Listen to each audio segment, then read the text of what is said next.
Chapter है आपके पास में लाइफ प्रोसेस। देखो, बहुत सारे ऐसे प्रोसेसेस हैं जो लिविंग ऑर्गेनिजम्स की बॉडी में चलते रहते हैं। लिविंग ऑर्गेनिजम्स की बात करें या हम इंक्लूडिंग ह्यूमन बींग्स की बात करें, किसकी बात कर रहे हैं? ह्यूमन बींग्स की आपके पास। तो देयर आर मेनी प्रोसेसेस आपके पास जो लिविंग ऑर्गेनिजम्स में हमेशा चलते रहते हैं आपके पास। क्यों? क्योंकि जो लिविंग ऑर्गेनिज्म है उसके बॉडी में कई सारी ऐसी एक्टिविटीज होती हैं जो कंटिन्यूअसली चलती रहती, राइट? कई सारी आपके पास में ऐसी एक्टिविटीज होती है जो कंटिन्यूअसली आपके पास में चलती रहती हैं। जैसे आप सांस ले रहे हो, हमेशा चलता रहेगा। आप जो है वो न्यूट्रिशन ले रहे हो, आप एनर्जी जनरेशन कर रहे हो, मतलब आपके कई सारे ऐसे प्रोसेस है जैसे nutrition, respiration, excretion, growth and reproduction. ये ऐसे प्रोसेस है जो इंसान की बॉडी में, लिविंग ऑर्गेनिज्म की बॉडी में, ह्यूमन बींग्स की बॉडी में लगातार चलते रहते हैं। और ये इवन कैरेक्टरिस्टिक्स भी होते हैं कि जो भी इंडिविजुअल है वो लिविंग है, राइट? ये क्या है? ये आपके लिविंग होने की कैरेक्टरिस्टिक्स है। ये आपके लिविंग होने की कैरेक्टरिस्टिक्स है जो कि आपकी लाइफ के साइकिल को, आपकी लाइफ को मेंटेन करने के लिए बहुत ज्यादा जरूरी होते हैं।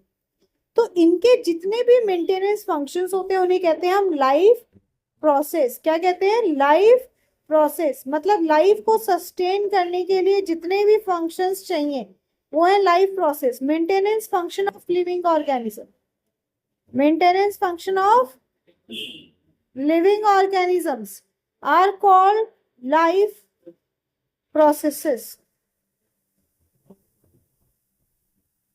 क्योंकि ये सारे आपके पास में ऐसे प्रोसेसेस हैं जो बॉडी की मेंटेनेंस को, बॉडी के ग्रोथ एंड डेवलपमेंट को मेंटेन करने के लिए बहुत ज्यादा जरूरी है। न्यूट्रिशन चाहिए ताकि एनर्जी बने आपके पास में, आप इनटेक ऑफ फूड करो जिससे एनर्जी बने। रेस्पिरेशन चाहिए क्योंकि आपके पास में न्यूट्रिशन से जो फूड मिला उसको ब्रेक डाउन करके एनर्जी निकालने के लिए आपको रेस्पिरेशन की जरूरत है। एक्सक्रीशन चाहिए कि जब भी कोई प्रोसेस हो रहा है आपके पास में तो वेस्ट फॉर्म हो रहा है, अगर आपने मेंटेनेंस करके उस वेस्ट को रिमूव नहीं किया तो आपकी बॉडी सही से फंक्शन नहीं करेगी। जैसे हम देखो, अभी गर्मियों का सीजन है, हम क्या करते हैं? हम एसी की अपनी कूलिंग को मेंटेन करने के लिए सर्विसिंग कराते हैं सबसे पहले उसकी। क्यों भाई? वो प्रॉपर कूलिंग देता रहे, हम अच्छी कूलिंग देता रहे आपके पास में। वो उसका एक मेंटेनेंस फंक्शन है जो उसको सही तरीके से चलाते रहेगा। अगर आप उसकी प्रॉपर कूलिंग नहीं कराएंगे, टाइम पे गैस नहीं भरवाएंगे तो वो काम करना बंद कर देगा। ऐसे ही हमारा शरीर है जिसको काम करने के लिए कई सारे ऐसे फंक्शन है जो लगातार चलते रहने चाहिए। ये प्रोसेस चलते रहेंगे आपके पास में तो हमारी जो बॉडी है वो मेंटेन रहेगी आपके पास में, और उन्हीं को कहते हैं हम लाइफ प्रोसेसेस। अब ये जब प्रोसेस होते हैं हमारे पास में, क्या होते हैं? हमारी बॉडी के अंदर हो रहे हैं, राइट? हमारी बॉडी के अंदर हो रहे हैं। अब मैंने खाया सुबह एक आलू का पराठा, मेरी बॉडी में उसको अपने हिसाब से जो है वो चर्न डाउन किया, सिंप्लीफाई किया और उससे एनर्जी रिलीज करी, राइट? क्या मैं उस प्रोसेस को देख सकती हूँ? नहीं देख सकती हूँ। कहाँ? कुछ हद तक सिर्फ मैं फील कर सकती हूँ कि मेरी बॉडी एनर्जेटिक फील कर रही है जब मैंने खाया। एक दिन मैंने नहीं खाया तो मेरी बॉडी जो है वो डल फील कर रही है कि भाई मैंने नहीं खाया, मैंने पूरा 48 आवर्स बिना खाए काम किया तो मेरी बॉडी अब जो है वो स्टार्व कर रही है, वो सस्टेन नहीं कर पा रही है आपके पास। तो ऐसे कई सारे हमारे बॉडी के अंदर रिएक्शंस चलते रहते हैं। क्या होता है आपकी बॉडी में? कई सारे ऐसे रिएक्शंस चलते रहते हैं। ये जो रिएक्शंस आपकी बॉडी में चल रहे हैं इन्हें कहते हैं हम बायोकेमिकल रिएक्शंस। क्या कहते हैं? Biochemical reactions. बायो क्यों आया आपके पास? क्योंकि लिविंग की बात हो रही है। बायो क्यों आया आपके पास में? लिविंग की बात हो रही है। जो कि काम क्या कर रहा है? जितने भी आपके पास में अलग अलग सब्सटेंसेस आपके इन्वॉल्व है उनको चर्न डाउन करके न्यू में चेंज कर रहा है, राइट? न्यू में चेंज कर रहा है आपके पास, इसीलिए इन्हें बायोकेमिकल रिएक्शंस कहते हैं। और ये क्या होते हैं आपके पास में? These are chemical reactions, chemical reactions which take place, which takes place within cells or organisms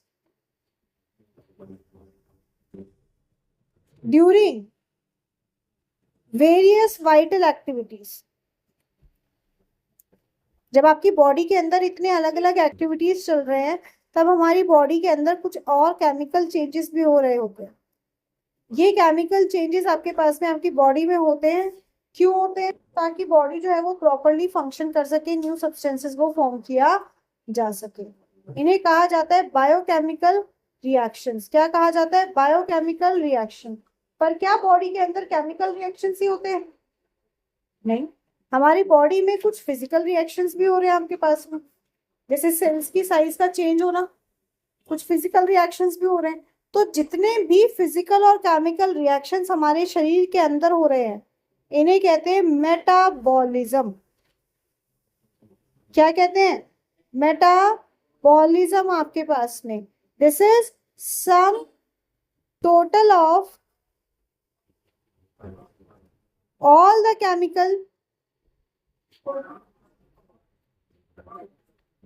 the chemical and physical changes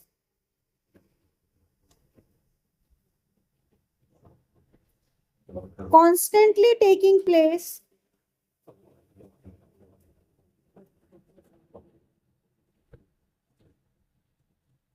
in living matter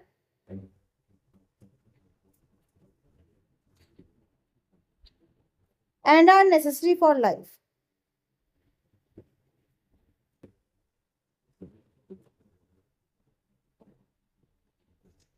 metabolism क्या है आपके पास में? ये आपके केमिकल और फिजिकल चेंजेस हैं जो कॉन्स्टेंटली बॉडी में जो है वो चल रहे हैं, लिविंग मैटर में आपके पास में चल रहे हैं। क्यों चल रहे हैं आपके पास में?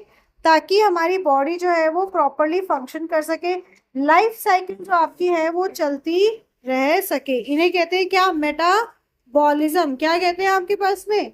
मेटाबॉलिज्म आपके पास। जैसे देखो हमारी बॉडी के तो चलो आपने पढ़े नहीं है, हमने ग्रीन प्लांट्स के बारे में 6th क्लास में पढ़ा था। ग्रीन प्लांट्स अपना न्यूट्रिशन बनाते हैं एक प्रोसेस से जिसे क्या कहते हैं? फोटोसिंथेसिस। क्या कहते हैं? फोटोसिंथेसिस। अब पौधे सबके घर में गमलों में कहीं ना कहीं हैं, पर क्या आप लोगों ने पौधों को फोटोसिंथेसिस करते हुए देखा है? देखा है?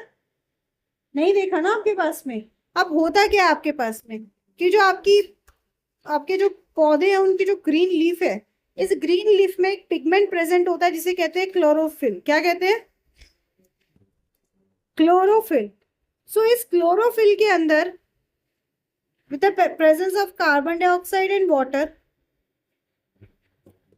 सनलाइट के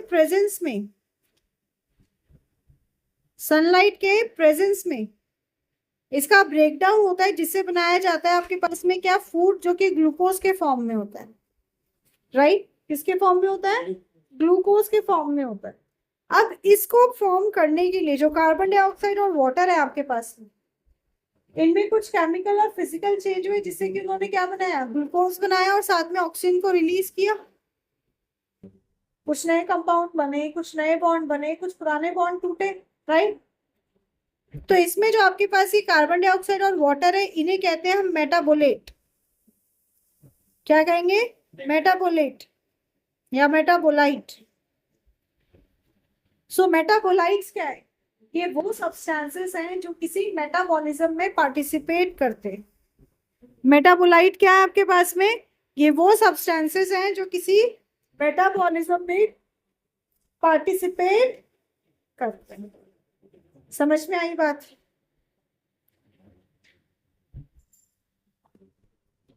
तो मेटाबॉलिज्म में सारे केमिकल फिजिकल चेंजेस आपके पास में आ गए, और ये केमिकल और फिजिकल चेंजेस में आपके पास में जो रिएक्टेंट्स इन्वॉल्व है उन्हें कहते हैं मेटाबोलाइट। क्या कहते हैं आपके पास में? मेटाबोलाइट आपके पास। अब ये जो मेटाबॉलिज्म आपके पास में होता है ना, अगर हम इसके प्रोसेस को समझे या इसके पूरे पाथ को समझे तो हमारे पास में 2 टाइप के मेटाबॉलिक पाथवेज होते हैं। आपके पास क्या है? 2 टाइप के मेटाबॉलिक पाथवेज है आपके पास में। सबसे पहला होता है जिसे हम कहते हैं एनाबॉलिक पाथवे। बेटा अब ये एनाबॉलिक पाथवे क्या है आपके पास में? एनाबॉलिक पाथवे को हम बायो सिंथेटिक पाथवे भी कहते हैं, या बायो सिंथेटिक चेंज बोल दो, तो इनको बायोसिंथेटिक पाथवेज भी कहा जाता है। अब देखो आप बायो वर्ड, बायो जहां पे भी आ रहा है मतलब किसकी बात हो रही है? ऑर्गेनिक सब्सटेंसेस की बात हो रही है। किसकी बात हो रही है? ऑर्गेनिक सब्सटेंसेस की बात हो रही है आपके पास में। तो इसमें जब जब हम बायोसिंथेटिक पाथवेज की बात करें आपके पास में, तो इसमें होता ही है कि आप सब सब्सटेंसेस को यूज करके बायोसिंथेटिकली आप ऑर्गेनिक कंपाउंड्स को बनाते हैं। ठीक है, तो ये होता किसके साथ में है?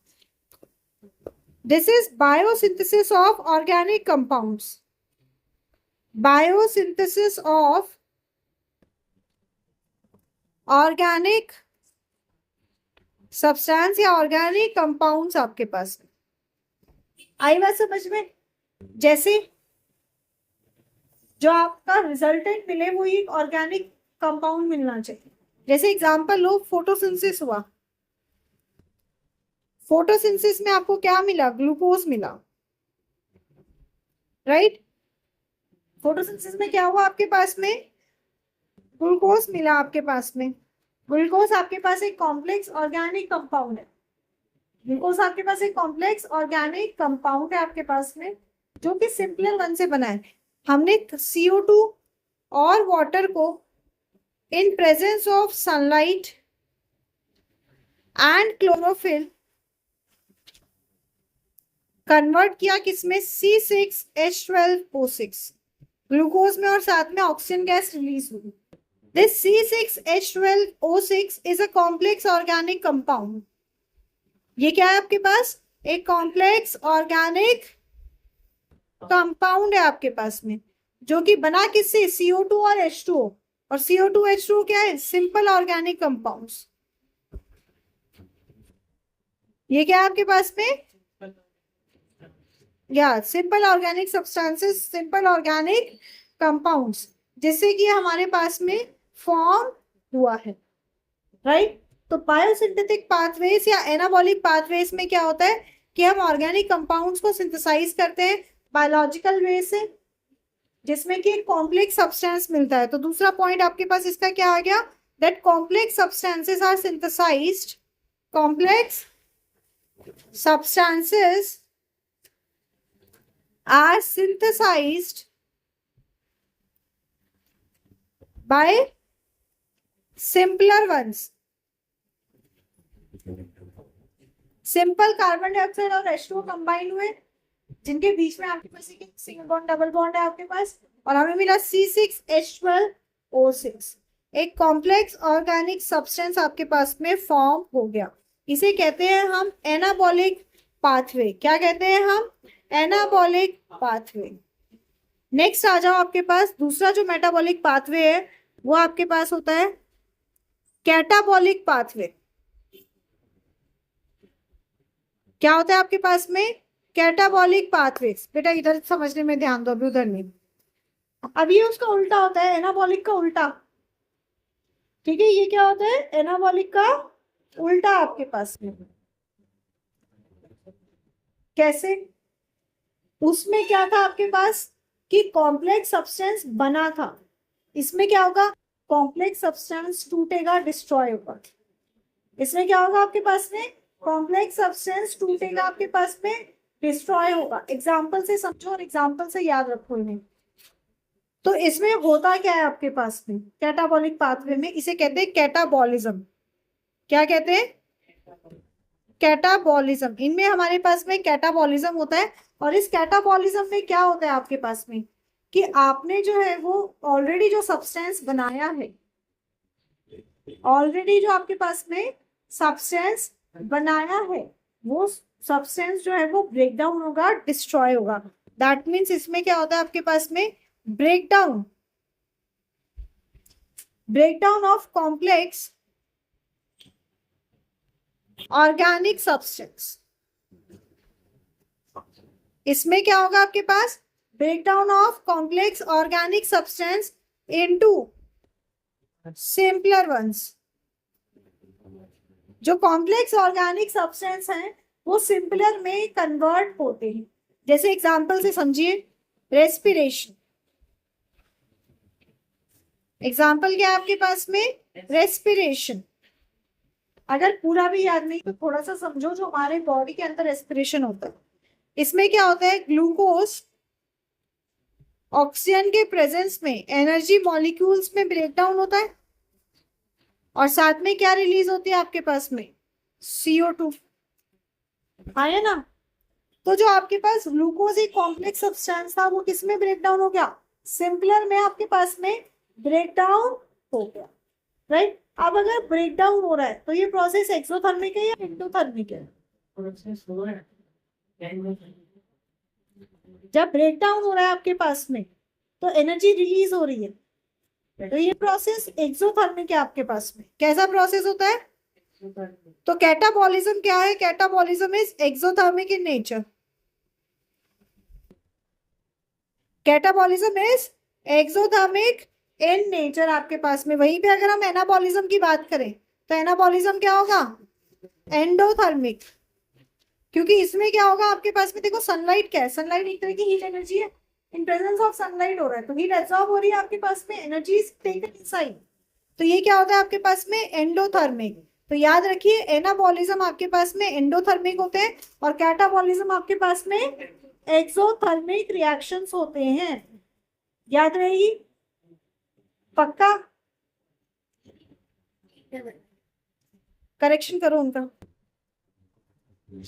तो जो हमारे पास मेटाबॉलिज्म हो रहा है, मतलब आपके पास में बायोकेमिकल सब्सटेंसेस का ब्रेकडाउन हो रहा है, रिएक्शन हो रहा है आपके पास में, दो तरीके से होता है, एनाबॉलिकली या फिर कैटाबॉलिकली। एनाबॉलिकली में आपके पास में कॉम्प्लेक्स सब्सटेंसेस का फॉर्मेशन होता है, और कैटाबॉलिकली में आपके पास में कॉम्प्लेक्स सब्सटेंसेस का ब्रेकडाउन होता है आपके पास में। Don't use the word destroy. Breakdown होता है आपके पास में सिंपलर वन में आपके पास, जिसमें कि एनर्जी आपके पास में रिलीज होती है, तो ये एक्सोथर्मिक होते हैं। एंड एनाबॉलिज्म आपके पास में क्या होगा? है एनाबॉलिक आपके पास में होगा जिसमें एनर्जी को आप ले रहे हैं, तो वो क्या होगा आपके पास में? एंडोथर्मिक आपके पास। अब फोटोसिंथेसिस भी जरूरी है, क्योंकि फूड तभी बनेगा आपके पास में, प्लांट ने फूड बनाया और फिर हमने उसको अपनी बॉडी में लिया।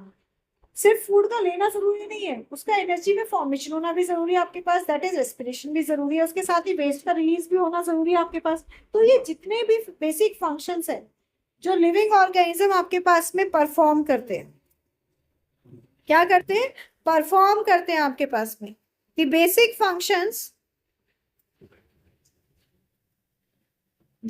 Functions perform by living beings. जितने भी बेसिक फंक्शंस आपके पास में हैं जो हमारे लिविंग बीइंग्स परफॉर्म करते हैं, किसके लिए? टू सस्टेन देयर लाइफ या to sustain themselves, are called life process. कोई बहुत बड़ी सी डेफिनेशन नहीं है आपके पास, एक सिंपल सी डेफिनेशन है। जितने भी आपके पास में बेसिक फंक्शंस है जो लिविंग बीइंग्स परफॉर्म कर रहे हैं, क्या कर रहे हैं? लिविंग बीइंग्स परफॉर्म कर रहे हैं। क्यों परफॉर्म कर रहे हैं आपके पास में? अपनी लाइफ को जो है वो सस्टेन करने के लिए। उन्हें कहते हैं हम लाइफ प्रोसेसेस। क्या कहते हैं आपके पास में? Life processes. अब क्या क्या प्रोसेस है जो इसमें इन्वॉल्व है, जरा उन पे नजर डालते आ रहे हैं आपके पास में। मैं आपसे प्रोसेस पूछ रही हूँ। देखो आपके पास वेरियस प्रोसेस इन्वॉल्व है जो हमारी बॉडी में जरूरी होते हैं आपके पास। मुझे आप सब्सटेंसेस बता रहे हैं, मैं आपसे जो है वो प्रोसेस पूछ रही हूँ। देखो आपके पास कई सारे प्रोसेस है जो लिविंग ऑर्गेनिजम्स को सस्टेन करने के लिए जरूरी है, जिसमें सबसे पहला प्रोसेस आता है आपके पास में क्या? न्यूट्रिशन। सबसे पहला प्रोसेस क्या है आपका? न्यूट्रिशन आपके पास में। न्यूट्रिशन क्या होता है आपके पास में? ये वो प्रोसेस है जिससे कोई भी लिविंग ऑर्गेनिज्म फूड को ऑब्टेन करता है, उसको यूटिलाइज करता है एनर्जी के लिए, ग्रोथ के लिए, रिपेयर के लिए।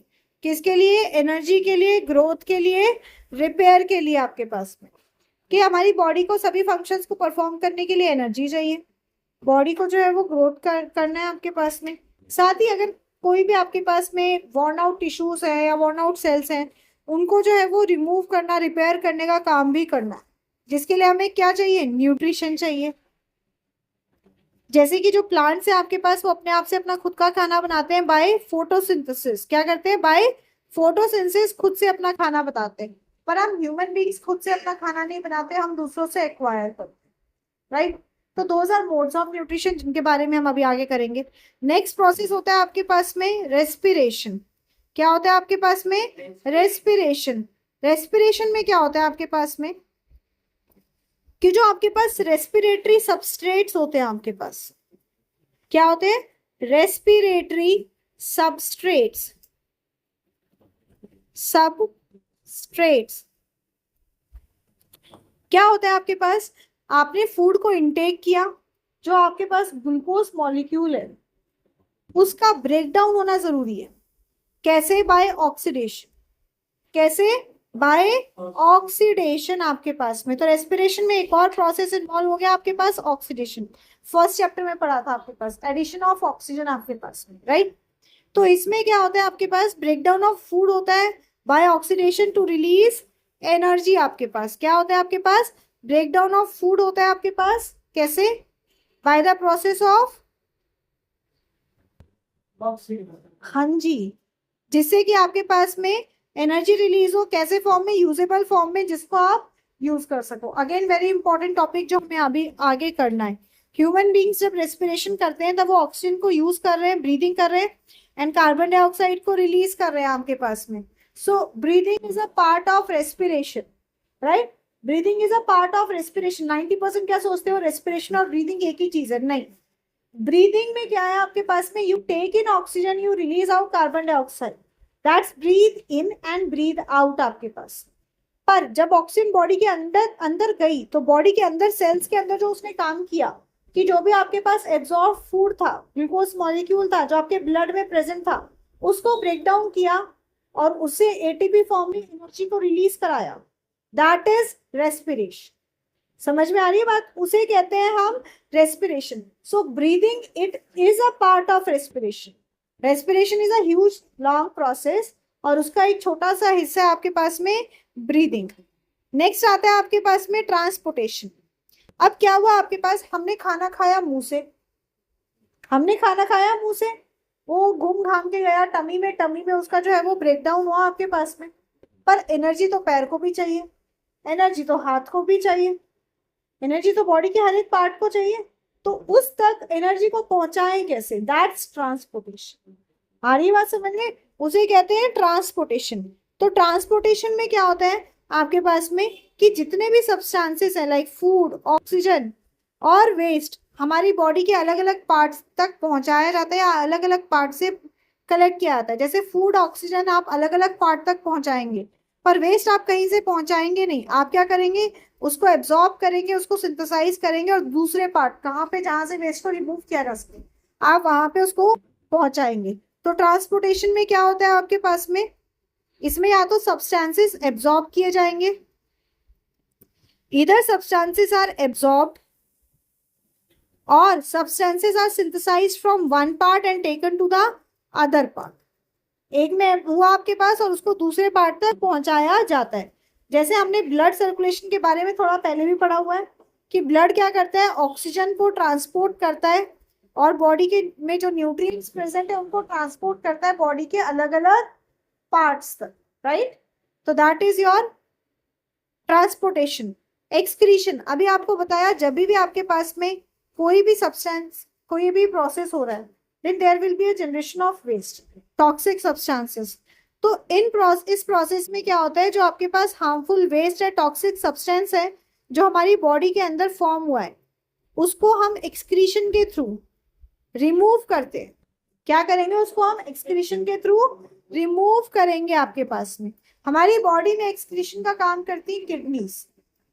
Those are known the filtering unit of our body. आपके पास में किडनीज हमारे अंदर नेफ्रॉन को कैरी करती है, जो उनकी फिल्टरिंग यूनिट होती है। उसका काम होता है कि यूरिया और जितना भी एक्स्ट्रा वाटर या एक्स्ट्रा आयनिक सॉल्ट हमारी बॉडी में प्रेजेंट है उसको रिमूव करना। साथ ही जितने भी टॉक्सिक सब्सटेंसेस हैं उनको भी जो है वो रिमूव किया जाता है। Those are not fit for our body. Next आता है आपके पास में control and coordination. Control and coordination एक बहुत ही इंपॉर्टेंट आपके पास में ऐसा प्रोसेस है जो हमारी बॉडी के प्रॉपर बैलेंस के लिए और प्रॉपर फंक्शनिंग के लिए आपके पास में बहुत ज्यादा जरूरी है। कंट्रोल एंड कोऑर्डिनेशन के कारण ही आपकी बॉडी जो है वो बिहेव करती है अकॉर्डिंग टू द सराउंडिंग। मानो आप किसी की मैयत में बैठे हो और आप मुस्कुरा रहे हो बैठ के, सारे बंदे पकड़े हुए पीटने लग जाएंगे। हाँ, सारे बंदे वहां पे आपको पकड़ के पीटने लग जाएंगे। भाई तेरी अक्ल नहीं है, तू कहाँ बैठा हुआ है, तेरे इमोशंस पे कंट्रोल नहीं है। पर तुम्हें हंसी आ रही है कि भाई उसके देखो रिश्तेदार कैसे रो रहा है, और तुम्हें हंसी आ रही है।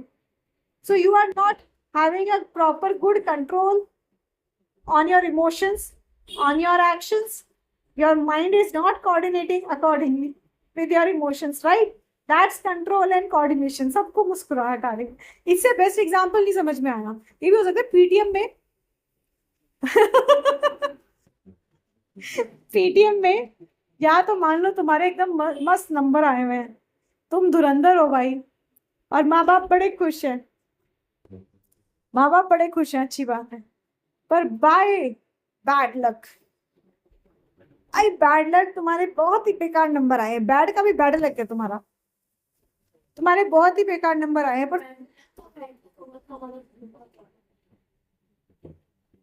बैड का स्क्वायर कर दे बेटा, आप बोल। और उधर तुम्हारा दोस्त है जो मजे ले रहा है तुम्हारे, अजीबोगरीब इशारे कर रहा है, पापा इधर डांट मार रहे हैं, मम्मी आंखें दिखा रही हैं, पर दोस्त की नजरें और उसकी हरकतें देख के तुम्हें मुस्कुराहट आ रही है। कंट्रोल एंड कोऑर्डिनेशन का भाड़ में। समझ में आई बात? This is control and coordination आपके पास में। ये वो प्रोसेस है जो कि हमारे बॉडी को कोऑर्डिनेट करता है, कंट्रोल करता है बॉडी की एक्टिविटीज को। अब ये मैंने बहुत ही लल्लू सा एग्जांपल दिया जस्ट कि इतना सारा बायो करते करते सुस्ती आ रही थी, तो कहा थोड़ा सा चेंज कर देती हूँ वरना सो जाओगे। यहाँ कंट्रोल एंड कोऑर्डिनेशन का मतलब समझो, आपने खाना खाया रज के, पर स्टमक कह रहा है मैं नहीं डाइजेस्टिव जूस रिलीज कर रहा, मैं नहीं डाइजेस्ट कर रहा। तूने मुझसे पूछा था से पहले कि मेरे डाइजेस्टिव का मत मूड है भी या नहीं, मैं नहीं कर रहा, तो क्या होगा? नेक्स्ट डे वॉमिटिंग हो जाएगी, या नेक्स्ट 2-3 आवर्स के बाद वॉमिटिंग हो जाएगी। क्यों? डाइजेशन प्रॉपर नहीं हो रहा।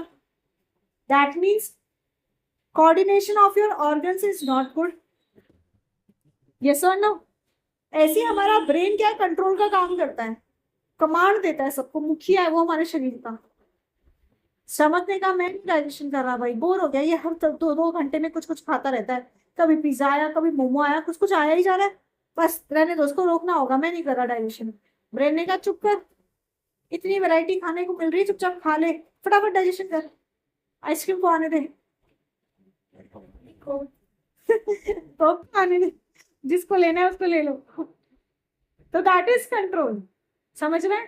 तो हमारी बॉडी में जितनी भी एक्टिविटीज हो रही है, उन एक्टिविटीज को कंट्रोल करना, कोऑर्डिनेट करना जरूरी है। जिसका काम किसका है? आपका मोस्टली ब्रेन का है। हमारा ब्रेन, हमारा नर्वस सिस्टम हमारा इसमें मदद करता है रिस्पॉन्ड करने में, कंट्रोल करने। क्लियर? नेक्स्ट आता है आपके पास में रिप्रोडक्शन। देखो, अगर रिप्रोडक्शन ना हो अर्थ पे, ये तो सुना होगा सबसे पहले पृथ्वी पे कौन आए? एडम और ईव।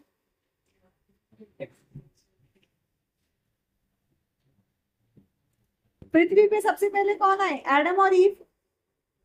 मतलब 2 ही बंदे थे। और आज के टाइम पे कितनी पॉपुलेशन है? अरबों में, खरबों में। हाँ तो वही ना, अरबों में, खरबों में।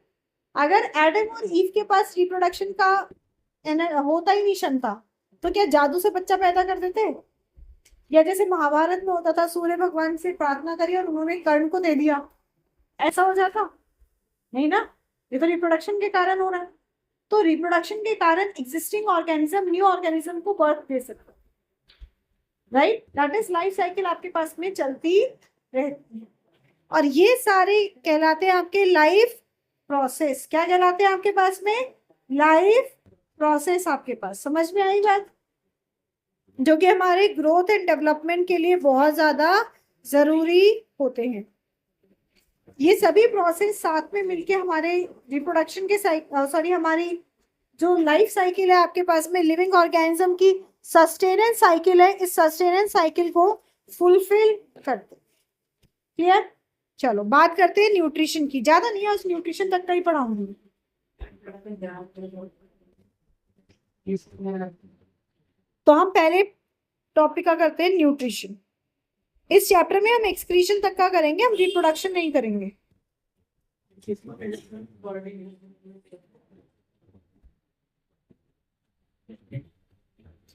बात करते हैं आपके पास में न्यूट्रिशन।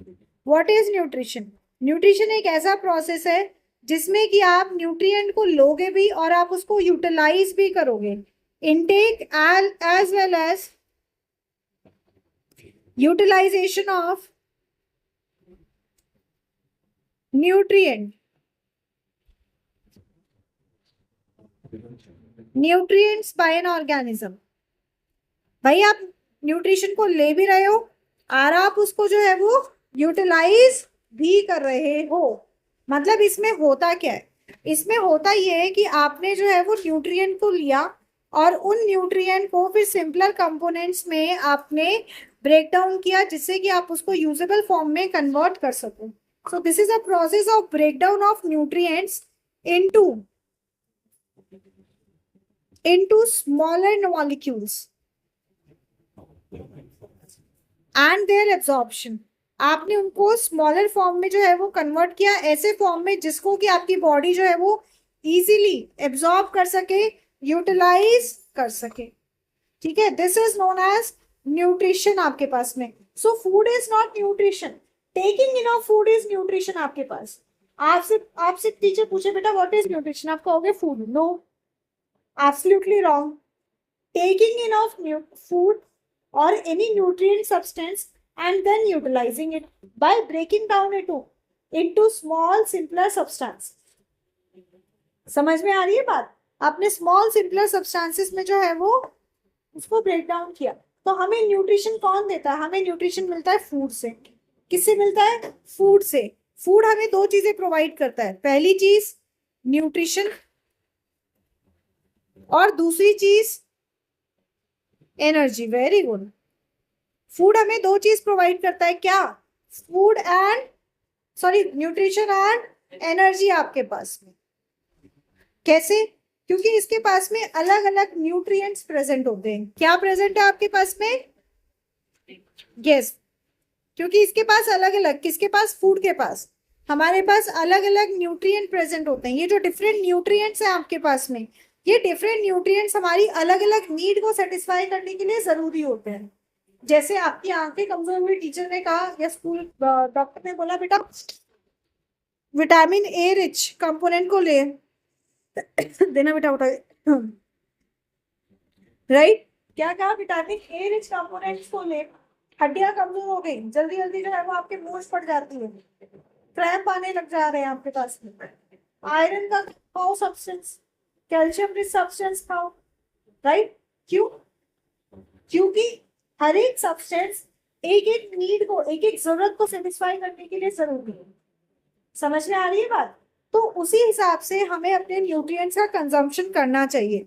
सो अगर क्वेश्चन आता है बेटा what are nutrients, if your teacher ask what are nutrients, उसके पन्ने ना पलटो बेटे, दिमाग के पन्ने पलटो। बुक में नहीं मिलेगा ये कहीं पे भी, ये बहुत पहले छोटी क्लासेस में पढ़ा हुआ है। पता नहीं क्या तुम लोग माइंड स्क्रॉलिंग क्यों नहीं करते हो। जैसे ही एक सवाल पूछा, ये क्या होता है? पन्ने पलटने चालू हो जाते हैं।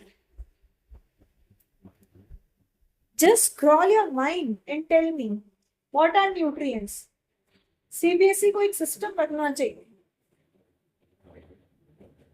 कि वो कहे कि हर साल के आखिर में बच्चा अपनी खुद की एक सिनॉप्सिस लिखे कि उसने क्या पढ़ा चैप्टर।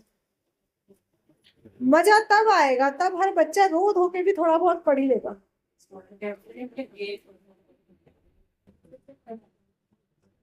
रोल नंबर वाइज बांट दो, रोल नंबर वाइज बांट दो, बतेरे बच्चे एक एक चैप्टर दे दो रोल कॉल पे। किसी यार दोस्त के लिए तो दूसरा चैप्टर भी पढ़ लेगा। रखना चाहिए ये। Then you will scroll your mind, you will scratch your mind कि भाई मुझे पढ़ना है, समझना है, कैसे होगा। वरना जब भी मैंने कोई सवाल पूछा सर सर सर पन्नों की आवाज आ रही है। मैं आंख बंद करके भी बता सकती हूँ कि बच्चे अभी दिमाग को स्क्रॉल नहीं कर रहे हैं, पन्नों को स्क्रॉल कर रहे हैं। What is nutrient? 6 7 से सबने पढ़ा है। क्या होता है न्यूट्रिएंट, बताओ। मैंने अभी एग्जाम्पल भी दे दिया तुम्हें। वाह मेरे बच्चे, तो मैं मेरे दिमाग में स्कैन करके बैठी हुई हूँ। मैंने आपको अभी बताया, आपको अगर बॉडी वेट गेन करना, आपको कोई एक सब्सटेंस खाने को कहा जाएगा। अगर आपका जो है वो, मान लो आपका कोई खरोच वरोच लग गई, स्किन में बहुत ज्यादा जो है वो कुछ रैशेस हो गए, समथिंग हो गए, कुछ सब्सटेंस खाने को कहा जाएगा। पैचेस हो रहे हैं, कुछ सब्सटेंस खाने को कहा जाएगा। बाल गिर रहे हैं, कुछ सब्सटेंस खाने को कहा जाएगा। आंखें कमजोर हो रही हैं, कुछ सब्सटेंस। हड्डी टूट रही है बेटा, ये खा लो। क्यों? क्योंकि न्यूट्रिएंट अलग अलग सब्सटेंसेस को प्रोवाइड करते हैं जो कि हमारी बॉडी की ग्रोथ, डेवलपमेंट, रिपेयर और बाकी सभी रिक्वायरमेंट को फुलफिल करने के लिए जरूरी है। राइट? बेटा क्या है, अपने सेल्स पढ़ा हुआ है ना, तो उनमें आपके पास में टिश्यूज हैं, टिश्यू सेल से बने हुए हैं जो कि रीजनरेट हो जाते हैं। तो वो भी तो वही है, उसमें टेंडेंस है, टेंडेंस पड़ेगा आगे। ठंड पा, यही तो प्रॉब्लम है। आधी चीजें तुम लोगों के बुक से ऐसे हटा दी है कि बच्चा आधी इंफॉर्मेशन कैरी करके घूम रहा है। सो व्हाट आर न्यूट्रिएंट्स आपके पास में? न्यूट्रिएंट्स क्या है? ये वो सब्सटेंसेस जो हमारी बॉडी को चाहिए, किसके लिए? प्रॉपर ग्रोथ के लिए, रिपेयर के लिए, वर्क के लिए। एनर्जी चाहिए ना आपको, कहते हैं कार्बोहाइड्रेट रिच फूड लो। आपको एनर्जी चाहिए तो कहेंगे कार्बोहाइड्रेट रिच फूड लो आपके पास में। अगर कहीं पे आपके बॉडी टिश्यूज वर्न आउट हो रहे हैं, कहेंगे प्रोटीन रिच सब्सटेंस खाओ। ये सारे जिम फ्रीक प्रोटीन खाते हैं, कहते प्रोटीन रिच सब्सटेंस खाओ आपके पास में। And maintenance of the body. तो what are nutrients? Don't tell me nutrients are protein, vitamin, fat, carbohydrate. ये जो गाना है, ये गाने को छोड़ दो। ये गाना प्राइमरी के लिए अच्छा लगता है। अब गाने को थोड़ा सा और मजेदार बना लो, मीनिंगफुल बना लो।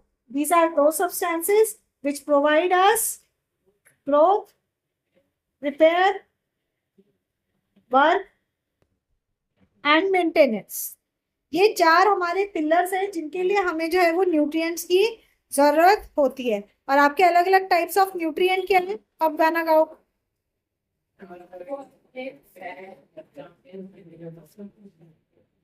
कार्बोहाइड्रेट, फैट्स, बेटा कॉपी में लिखने के काम है यार, क्या कर रही है तू? गजनी हो गई है। कहती है जहां भी देखूं मुझे दिखना चाहिए लिखा हुआ, मैं हर जगह लिख लूंगी। Carbohydrate, fat, proteins, vitamins, minerals, ये सब आपके क्या है? न्यूट्रिएंट्स। राइट? ये सब क्या है आपके? न्यूट्रिएंट्स आपके पास, जो हर एक इंडिविजुअल के हिसाब से वेरी करते हैं। अगर आप एक मैकेनिकल वर्किंग से रिलेटेड है, मतलब एक लेबर है, तो लेबर को कार्ब्स ज्यादा चाहिए। क्यों? क्योंकि उसका काम जो है वो एनर्जी कंजम्पशन वाला है ज्यादा, तो उसको कार्ब्स ज्यादा चाहिए आपके पास में। और ये गर्ल्स बॉयज में भी वेरी करेंगे आपके पास में। तो amount of nutrient, type of nutrient required by a person varies. वो उसके लाइफस्टाइल के हिसाब से, उसके ऑक्यूपेशन के हिसाब से, एज के हिसाब से, जेंडर के हिसाब से वेरी करता है कि उसको कौन सा न्यूट्रिएंट चाहिए और कौन सा न्यूट्रिएंट कितने अमाउंट में चाहिए आपको। समझ में आई बात? Clear nutrition. अब बात करते हैं मोड ऑफ न्यूट्रिशन की। तो basically we have two modes of nutrition. कितने मोड्स ऑफ न्यूट्रिशन है आपके पास में? टू मोड्स ऑफ न्यूट्रिशन आपके पास में, जिसे हम कहते हैं autotrophic and heterotrophic mode of nutrition. क्या कहते हैं? Autotrophic and heterotrophic mode of nutrition. Auto का मतलब क्या होता है? सेल्फ। वो नहीं, वो जो ऑटो चलाते हो हरा और पीला ना। ऑटो का मतलब क्या है आपके पास में? सेल्फ आपके पास में। ट्रॉपिक का मतलब क्या होता है? फूड। ट्रॉपिक का मतलब क्या है आपके पास में? फूड। क्या बेटे? हाँ, तो बात करें अगर हम ऑटोट्रॉपिक न्यूट्रिशन की आपके पास में, तो ये एक मोड ऑफ न्यूट्रिशन है जिसमें कि इंडिविजुअल अपना खुद का खाना बनाते हैं। Organism make their own food from simpler substances. जो आपके पास सिंपलर सब्सटेंसेस आपके पास नेचर में आकर कर रहे हैं, उससे ऑर्गेनिज्म जो है वो आपके पास में खुद से फूड बनाता है आपके पास में। और उसमें क्या होता है, जो इनऑर्गेनिक सब्सटेंसेस हैं उनको कैटाबॉलिज्म या एनाबॉलिज्म, क्या होगा? कैटा होगा, एना होगा? एनाबॉलिज्म। सिंपल तो कॉम्प्लेक्सिस है ना।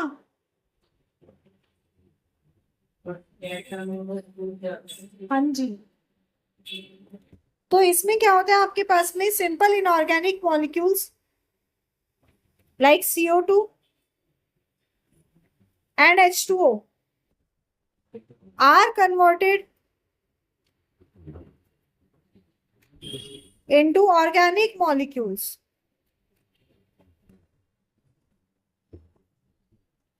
इनको हम ऑर्गेनिक मॉलिक्यूल्स में कन्वर्ट करते हैं, लाइक कार्बोहाइड्रेट्स। जो ग्लूकोज आपको मिल रहा है वो क्या है? वो एक तरह का कार्बोहाइड्रेट है आपके पास। इन द प्रेजेंस ऑफ, किसकी प्रेजेंस में? Sunlight and chlorophyll. किसकी प्रेजेंस में?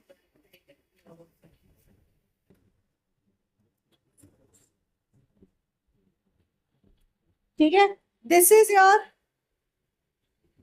ऑटोट्रॉपिक मोड ऑफ न्यूट्रिशन आपके पास में। कौन करते हैं हमारे पास? इसके बेस्ट एग्जांपल है आपके पास ग्रीन प्लांट्स। कौन करते हैं आपके पास? ग्रीन प्लांट्स आपके पास में। These are the best example of autotrophic mode of nutrition आपके पास में। अब देखो, ये जो ऑटोट्रॉप्स है ना, ऑटोट्रॉप्स कौन है? जो ऑटोट्रॉपिक मोड ऑफ न्यूट्रिशन से न्यूट्रिशन प्रोसेस कैरी आउट करते हैं, इन्हें कहते हैं हम ऑटोट्रॉप्स। ऑटोट्रॉप्स को भी हम फर्दर दो में डिवाइड कर सकते हैं आपके पास में। एक होते हैं फोटो ऑटोट्रॉप, एक होता है फोटो ऑटोट्रॉप, और दूसरा होता है आपके पास में कीमो ऑटोट्रॉप। ठीक है, फोटो ऑटोट्रॉप में क्या है? ऑटोट्रॉप मतलब खुद से खाना बना रहा है। फोटो का मतलब क्या होता है? लाइट। फोटो का मतलब क्या है आपके पास में? लाइट आपके पास में। तो जो फोटो ऑटोट्रॉप्स होते हैं वो क्या करते हैं आपके पास में? ये लाइट को यूटिलाइज करते हैं। They utilize sunlight, they utilize sunlight to prepare their own food, to prepare their food. क्या करेंगे? सनलाइट की मदद से अपना खाना बनाते हैं, जैसे आपके पास में जो ग्रीन प्लांट्स हैं। पर वहीं पे अगर हम कीमो ऑटोट्रॉप्स की बात करें, तो कीमो ऑटोट्रॉप्स क्या होते हैं भाई? खुद से खाने से नहीं वो सनलाइट से नहीं बना पाते। वो क्या करते हैं? केमिकल एनर्जी का यूज करते हैं। क्या करेंगे? Yes, they utilize chemical energy, they utilize chemical energy for preparing their food. हाँ जी, चेक कराओ पहले। केमिकल एनर्जी का यूटिलाइजेशन करते हैं फूड को बनाने के लिए। बताइए कीमो ऑटोट्रॉप के नाम बताइए मुझे। तो ऑटोट्रॉप्स कितने टाइप के हैं? दो आपके पास, photo autotrophs and chemo autotrophs. मैंने कहा था कीमो ऑटोट्रॉप का एक एग्जांपल दो, फटाफट बताओ। वेरी गुड, नाइट्रोजन साइकिल पढ़ी थी, ज्यादा दूर मत जाओ, उसी को याद कर लो आपके पास में। देर आर सर्टेन बैक्टीरियाज आपके पास जो केमिकल की मदद से अपनी एनर्जी को रिलीज करते हैं आपके पास, जैसे नाइट्रोसोम्स आपके पास। जो बैक्टीरिया नाइट्राइट्स को नाइट्राइट्स में कन्वर्ट करते थे आपके पास, तो वो अमोनिया को ब्रेक डाउन करके अपनी एनर्जी को रिलीज करते हैं, जिसको वो अपने लाइफ साइकिल के इस्तेमाल करते हैं।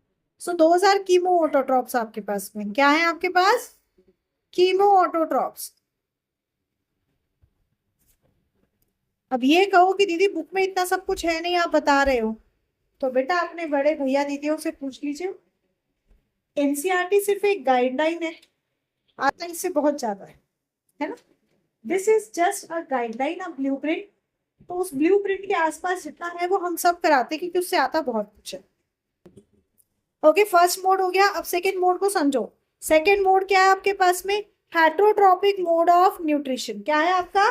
हेटरोट्रॉपिक मोड ऑफ न्यूट्रिशन, जिसमें कि ऑर्गेनिज्म अपने आप से अपना खाना नहीं बना पाते, वो किसी दूसरे ऑर्गेनिज्म पे रिलाय करते हैं, निर्भर करते हैं अपने न्यूट्रिशनल रिक्वायरमेंट के लिए, उसे कहते हैं हम हेटरोट्रॉपिक मोड ऑफ न्यूट्रिशन। आपके पास में हेट्रो का मतलब क्या होता है? डिफरेंट। हेट्रो का मतलब क्या है? डिफरेंट। ट्रॉपिक का मतलब है फूड। ट्रॉपिक का मतलब क्या है? फूड आपके पास में। तो वो मोड ऑफ न्यूट्रिशन जिसमें कि ऑर्गेनिज्म किसी दूसरे से फूड को एक्वायर करता है आपके पास में, मतलब वो अपने आप से अपना खाना नहीं बना पाते हैं, उन्हें कहते हैं हम हेटरोट्रॉप्स। और मोड ऑफ न्यूट्रिशन कहलाएगा हेटरोट्रॉपिक मोड ऑफ न्यूट्रिशन आपके पास में। ठीक है, अब इन हेटरोट्रॉप्स को जो फूड ये इनटेक कर रहे हैं, उस फूड के बेसिस पे इनको हम अलग अलग कैटेगरीज में डिवाइड कर सकते हैं। किसके बेसिस पे? Nature of food they are intaking. Nature of food के बेसिस पे हम इनको डिवाइड करते हैं। सबसे पहले हार्बीवोर्स, ये आपको पता ही है, आपने पढ़े हुए हैं, जो घास खाते हैं, जो ग्रीन प्लांट्स को, लीफी प्लांट्स को कंज्यूम करते हैं आपके पास में। फ्रेश जो आपके पास में प्लांट्स है उनको खाते हैं, जैसे काऊ, गोट, फेलो, ये सब आपके पास हार्बीवोर्स है। नेक्स्ट होते हैं कार्निवोर्स, जो कि फ्लैश ईटिंग होते हैं, किसी दूसरे ऑर्गेनिज्म को खाते हैं। इसके बाद आता है ओमनीवोर्स। ओमनी कौन से होते हैं? जो दोनों को कंज्यूम करते हैं भाई आपके पास, जो प्लांट और एनिमल दोनों को खाते हैं। जैसे इंसान भी एक ओमनीवोर है, एनिमल प्रोडक्ट और ह्यूमन नेचर प्रोडक्ट दोनों को कंज्यूम करता है। डॉग्स, जो भी पेट लवर है उनको तो पता ही है, उनका डॉग, दोनों खाते हैं आपके पास में ओमनीवोर्स। नेक्स्ट आता है डेट्रीवोर्स। बताइए कौन होते हैं डेट्रीवोर्स?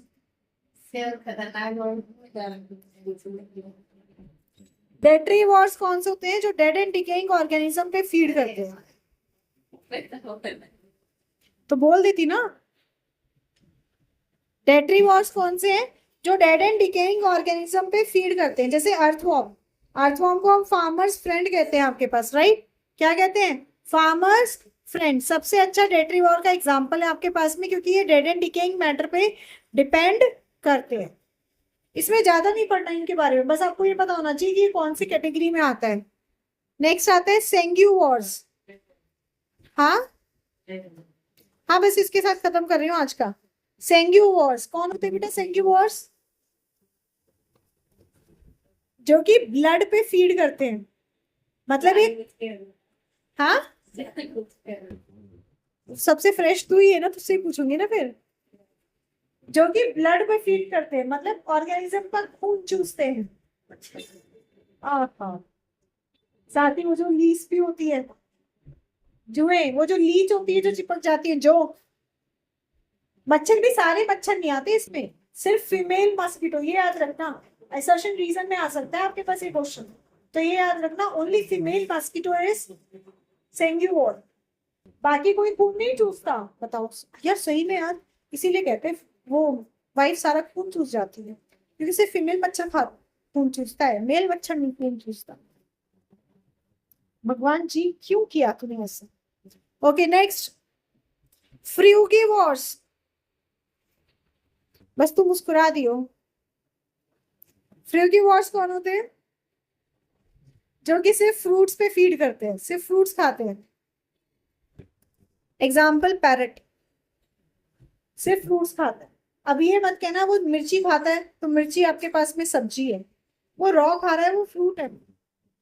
जो कुक्ड फॉर्म में खाया जाए, जो चीज सिर्फ कुक्ड फॉर्म में खाई जाए वो वेजिटेबल, जो रॉ भी खाई जा सकती है वो फ्रूट में काउंट होती है आपके पास। एंड इंसेक्टिवोर्स, ये तो आसान पूछा है। हाँ, ये तो बच्चे बच्चे को पता है, जो इंसेक्ट्स को खाते हैं आपके पास में, जैसे बैट, चमगादड़, इंसेक्टिवोर्स। ठीक है, this is just intro of nutrition. असल न्यूट्रिशन तो नेक्स्ट क्लास में स्टार्ट होगा। इसको पढ़ के आना बेटा।